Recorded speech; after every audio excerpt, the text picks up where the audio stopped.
Hello. Today let's talk about the LH surge and a comprehensive review. This is quite a good paper. And the reason why I suggest we have a look at it once again is mainly because it tells us a lot more about what happens with the LH surge in nature, because you're going to use it for a true natural frozen embryo replacement. So you are very much you need to know what happens with the LH surge and what are the variations that can happen. And this looks at the intricacies of LH surge and ovulation, drawing on the systematic review. What we will plan to do is we'll explore the characteristics of LH surge, its significance in a frozen cycle, its implications, and let's see how we can plan this treatment. So, what is the importance of timing in a natural cycle? Essentially, why do you need timing in a natural cycle? Because the implantation window has to be identified, and that's linked to the LH surge, starting anytime between 5 and 8 days after LH surge. If you cannot pinpoint ovulation, then effectively we are looking at not optimizing the chance of pregnancy. So let's define the starting of LH surge, and that is critical because one of the things is there's been a lack of consensus of the accuracy of FET timing, that is frozen embryo transfer timing. And so a clear, consistent definition of the peak of LH surge has to be considered, and it's crucial for measuring the accuracy and to do a true natural cycle.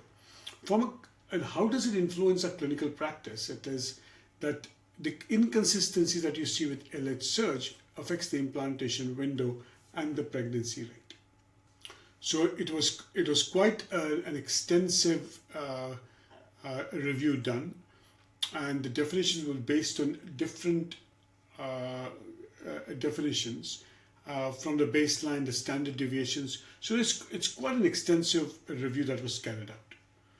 So if you look at the duration of between LH surge and ovulation, the time interval is crucial. So this meta-analysis suggested and revealed a significant variation in duration, and that range occurred between 22 and 56 hours, and with a mean of around 33.91 hours. So again, if you look at surge, it's when the surge begins, when the rise starts, and that is important. The variability is something which is worrying because you see a variable range of anything between 22 to 56 hours. And at ovulation, an egg is released and ready for fertilization. So if you are going to have a look at the implications, it's the considerable implications of the onset of the LH surge. And if you're going to rely solely on the LH surge, there is a possibility that the frozen embryo transfer may not be optical because it does not look at us being ready to look at individual variations. So the accuracy of timing can lead to inaccuracies of frozen embryo replacement and synchronization. And that's the reason why, by the way, you start doing this. So again, we decide and said it's not uniform and you are going to see a variation. So does it come as a spike? Yes. Does it come as biphasic? So double peaked or multiple peak levels? Yes. Is there a plateau? Yes.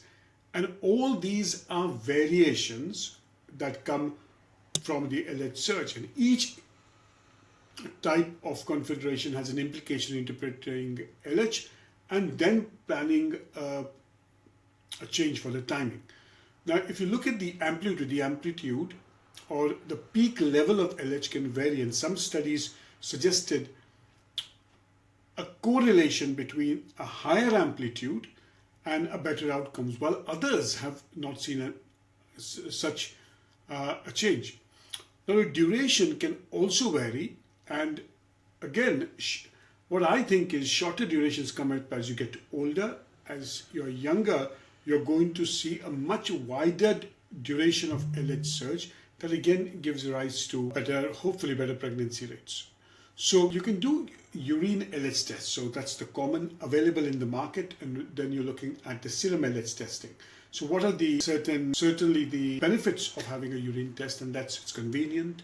Depending on the assay used, can be very sensitive. But the problem is that it is more likely to miss an LH surge sometimes, and we think it's between 10 and 15%, and it may show LH surges without ovulation.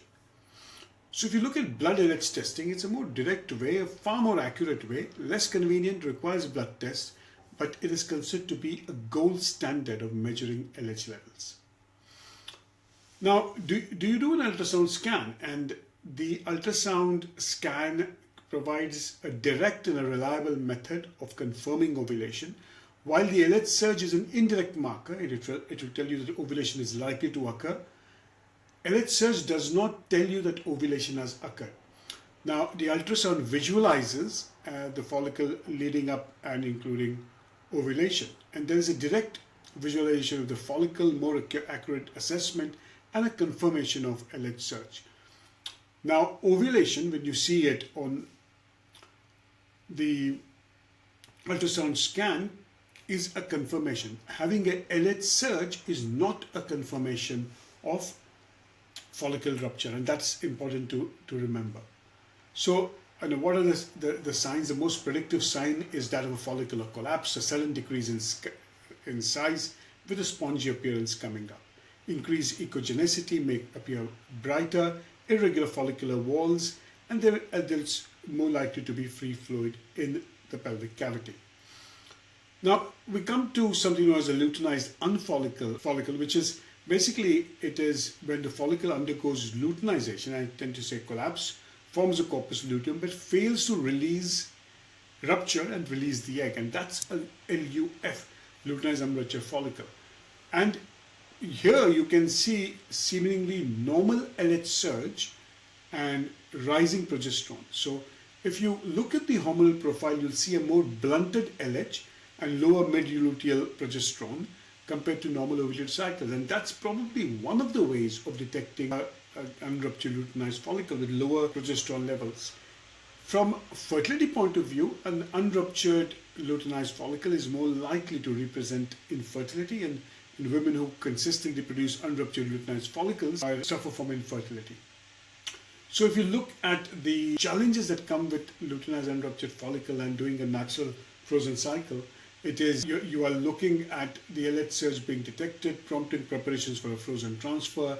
LUF occurs, the follicle undergoes luteinization, progesterone levels are lower, and there is inaccurate timing. And that's one of the challenges that we see. When you look at the window of implantation, it is a limited time frame when the endometrium is receptive to embryo implantation. It typically occurs in the mid-luteal phase around 8 to 10 days after ovulation.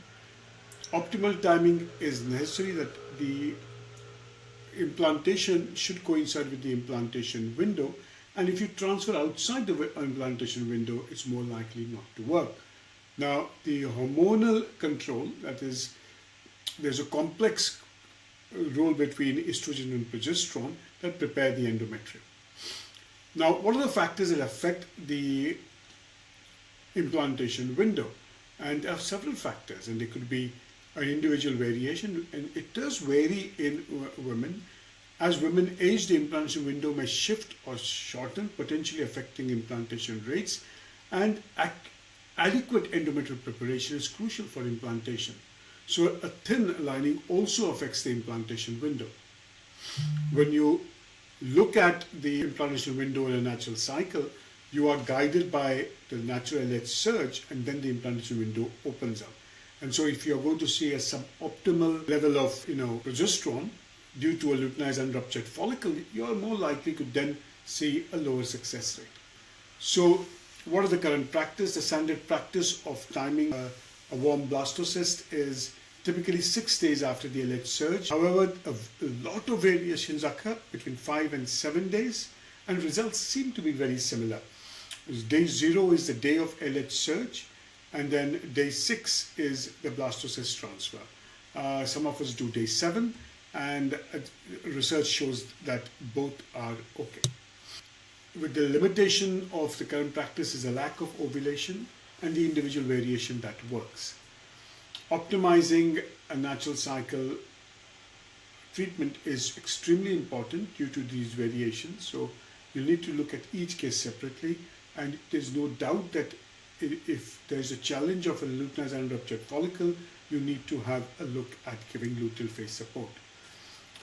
At the end, we are dependent on future studies that will give us a much better idea about how we can maximize and improve the chances of pregnancy using LH search. And finally, we would say if you're looking at the LH search, it's extremely important that you are precise in terms of replacing the embryo.